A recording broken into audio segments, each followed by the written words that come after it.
पाकिस्तान और अफगान तालिबान के दरमियान तुर्की में मुज़ाकरात जारी हैं। पाकिस्तान का मुतालबा है कि अफगान सरजमीन उसके खिलाफ इस्तेमाल न करने का तहरीरी मुआहिदा किया जाए। इस्तांबुल में गुज़िश्ता रोज़ होने वाले पाक अफगान मुज़ाकरात की अंदरूनी कहानी सामने आ गई।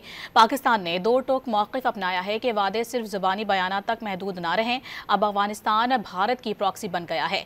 ये दहशतगर्दी की जंग भारत, अफगानिस्तान और फितनतुल खवारिज ने मिलकर पाकिस्तान पर मुसल्लत की हुई है। पाकिस्तान की जानिब से मुतालबा किया गया है कि अफगान फितनतुल खवारिज के खिलाफ खुद कार्रवाई करे या फिर अफगानिस्तान में मौजूद फितनतुल खवारिज की क़यादत को पाकिस्तान के हवाले किया जाए। पाकिस्तान और अफगान तालिबान के दरमियान तुर्की में मुज़ाकरात जारी हैं। पाकिस्तान का मुतालबा है कि अफगान सरजमीन उसके खिलाफ इस्तेमाल न करने का तहरीरी मुआहिदा किया जाए। इस्तांबुल में गुज़िश्ता रोज़ होने वाले पाक अफगान मुज़ाकरात की अंदरूनी कहानी सामने आ गई। पाकिस्तान ने दो टोक मौक़िफ़ अपनाया है कि वादे सिर्फ ज़ुबानी बयानात तक महदूद न रहें। अब अफगानिस्तान भारत की प्रॉक्सी बन गया है।